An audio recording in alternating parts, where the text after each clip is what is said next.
The following program discusses sensitive issues related to sexuality. Parents are cautioned this presentation may be too candid for younger audiences.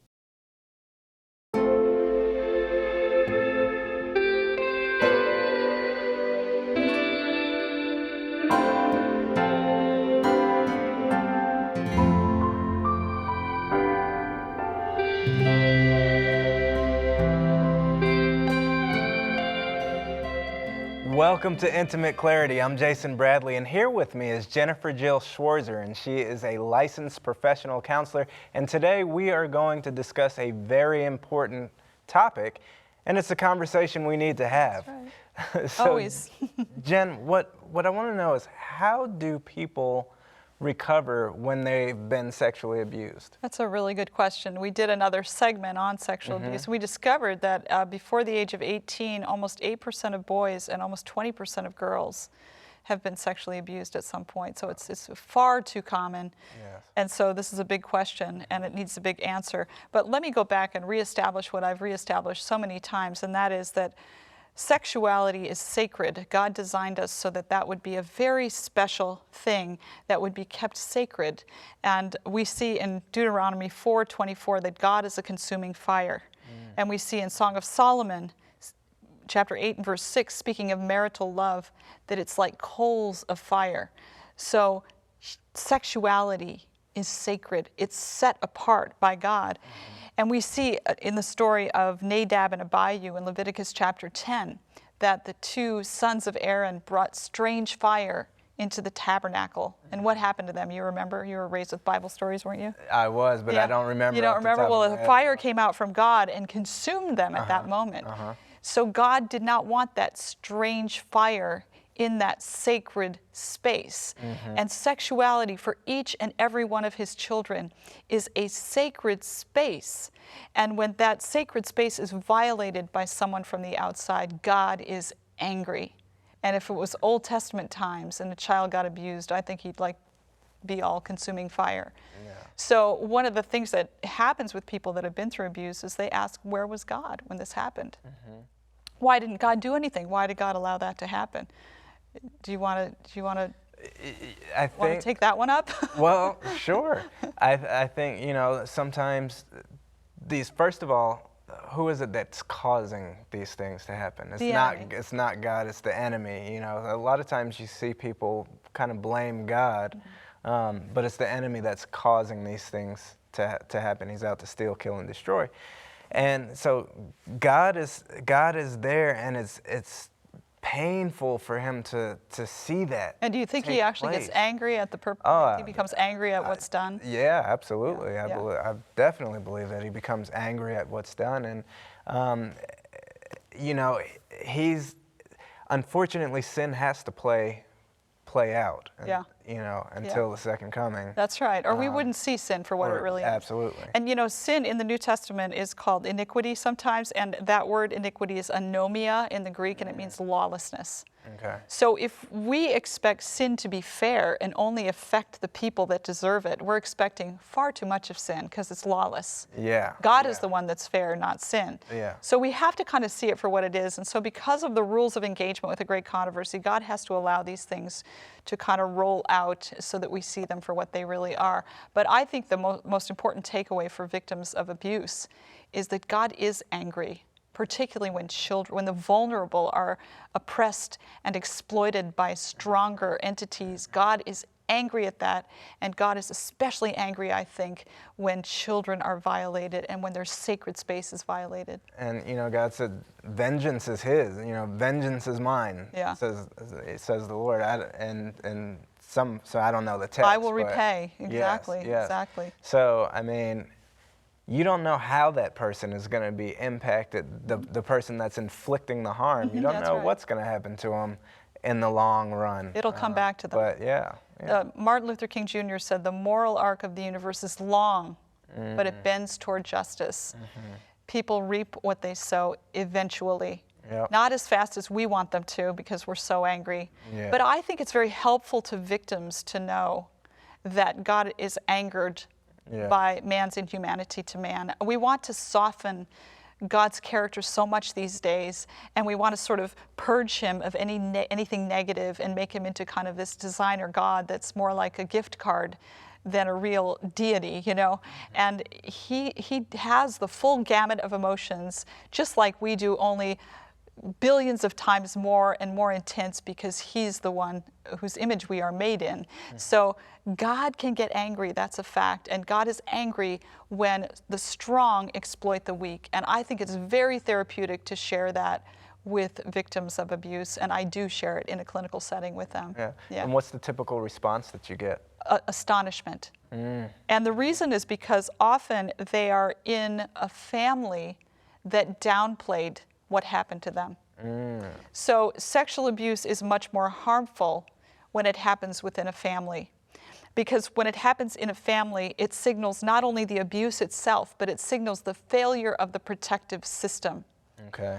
So if your father abuses you, that's going to hurt on 2 counts. Number 1, that you were abused by someone, but number 2, that your daddy didn't protect you. He harmed you anyway. Yeah. He harmed you. Yeah. So incestuous sexual abuse is by far the worst form. But I would add quickly that I think abuse on the part of clergy toward congregants is similar in that church is supposed to be a what? A kind of a family system. Yeah. And you trust that individual to represent God to you, and then they represent his enemies. So those abuses that are inflicted in a system that is designed to protect, it's like an autoimmune disease where the very thing that's supposed to protect you ends up attacking you. Yep. And that's going to cause more harm than generic abuse. Not that that's not harmful, it's terribly harmful, but it's going to be much worse if it's someone that was supposed to be loving you. Yeah. And there's a few reasons for that. There's that act of betrayal. It's extreme betrayal. Yeah, absolutely. And often what happens in these dysfunctional systems, these unhealthy and sinful systems, I should say, not just dysfunctional, is the victim will go to someone else in the system looking for justice, looking for support. And because the system is so invested in the perpetrator, who is typically an alpha figure, who defines and often provides for that system, be it a family or a church or whatever, that individual is thought to be indispensable. People won't confront the sin in that person. They will preserve that person's ego at all costs rather than confront them. And so the victim comes to try to get support and encouragement and help. And they're told, no, nothing wrong happened to you, just forget about it, or forgive. Often in a Christian context, a guilt trip is literally put on the victim to forgive way before there's any reason to forgive or any reparations made. You should just forgive that person and act like nothing ever happened, which is what that really means. Wow, so kind of trying to sweep it under the rug, so to speak. That's right. That's right. And so that individual will be re-traumatized by that denial, that shutting down process. They'll be re-traumatized, and it can really, really be difficult to unwrap that when a person finally comes to try to get help. Yeah. So bottom line, often the systems where abuse occurs need to be dealt with in order to help the victim. And sometimes the victim needs to see someone brought to justice. I do victim support for victims of clergy abuse, but sometimes I just feel like just me sympathizing with them isn't enough. I have to go after the perpetrator, and I have to let that person know that I will not stand for this in church. Yep. If I have to die on that hill, I'll die on that hill. Yeah. And sometimes I do. So anyway, sexual abuse within a family is more harmful because a lot of times there's secondary abuse. And there's some other things that are going on there. Trauma that is unprocessed can often lead to dissociation, where the individual doesn't deal with those intense emotions at all, and they'll dissociate from them. So then they don't learn how to process emotion. They often come into adulthood really deficient in that area. And then also a condition we call chronic limbic brain arousal, where the fight or flight response is firing constantly. Okay. And that person is in a constant state of fear. Wow. Yeah, so often they need to be treated for post-traumatic stress. Yeah, so all of these are long-term effects. They can be. So I would suggest, if you're that person, if you've been through abuse, or if you know someone and love someone who has, urge them to go to a counselor, because a counselor can help them. A counselor will listen to them. A counselor will generally will believe them. A good counselor will. You can come to abidecounseling.com. At Abide Counseling, we are trained in how to help victims. We believe victims unless we have some reason not to. But generally speaking, victims coming to counseling are not lying. They're just trying to get help for a difficult situation. So we will believe. Especially when they're paying. When why are they going to pay for it, why would they pay for it to lie? Exactly. Yeah. So you're so correct. Yeah. So a lot of times what they need is to just tell their story. I've sat through stories of abuse that made the hair on the back of my neck stand up. And literally with one guy, I almost fainted. I won't tell you what he shared with me because I wouldn't want to ever repeat it. Wow. I can't repeat it to people. They get too freaked out. But I almost fainted off my chair listening to what this guy went through. But they need to tell someone. And so they'll tell their story.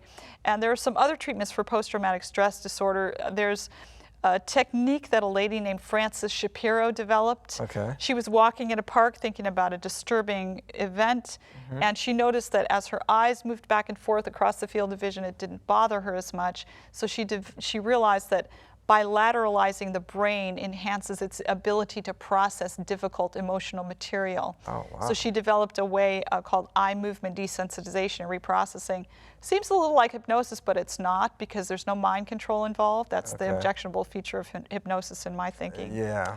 I just take clients on walks. I said, let's talk through this, and you just keep looking at the birds and the clouds and the flowers and the beautiful wind going through the trees, and we'll talk through this awful event in your life, and we'll see if we can come to grips with it. And sometimes just offloading their story like that in the right context, in a trust-based relationship, they can get past it and start to build a new association between that memory and the ability to stay calm. Yeah. I can't imagine. I can't imagine how frustrating it would be to be in a situation like that, and then you go to, like, okay, let's say in a family environment, you go to that a family member and you tell them that such and such has been abusing me for X amount of years, whatever the case may be, and they don't even believe you. You Awful. know, just to be telling the truth and then nobody believe, that's gotta be so frustrating. I want to mention some resources here. My friend Paul Conniff, he's a marriage and family therapist, has developed a system that is particularly helpful to victims of abuse. And what he does is he walks them with prayer through the cross, through the Passion story. And at the outset of it, they come to the place where they start to realize that Jesus actually experienced the same. He was betrayed by his people. The ultimate betrayal, crucified. Yeah. We have no king but Caesar. Yeah. And even abandoned by his own disciples, forsaken by family members. He went through all that and more. And oftentimes when a victim sees that, they realize that they have a Savior who truly empathizes with them, and that in and of itself can be powerfully healing. He has a book called The Hidden Half of the Gospel that I recommend for victims of abuse. So abidecounseling.com is one resource. Okay. And then we will have others, you know, on the homepage. Yes. IntimateClarity.tv. We'll have more resources for victims that need a clue of what to do next. We'll have 800 numbers and places they can reach out to that'll line them up with the help they need. Wonderful. There are definitely places where people can get help. There are. Absolutely. There are a lot of resources for, simply because abuse is just that common. There are many, many resources, fortunately, for people who've been through that. But we need to break the silence in church, Jason, because this secret has gone on too long. It happens in families. It happens in religious families. It happens in churches. Spiritual leaders, pastors, elders, teachers perpetrate abuse on students and congregants. It's a horrifying thing when someone representing God actually uses people for their own pleasure, and God is going to have to deal with them because I don't want to have to. Yeah, absolutely. But I will. Absolutely. For the victim's sake. That's all I'm going to say about that. Absolutely. Well, this has been a wonderful conversation on a very sensitive topic. And, you know, if you need those resources, make sure you go to IntimateClarity.tv, and we look forward to seeing you next time.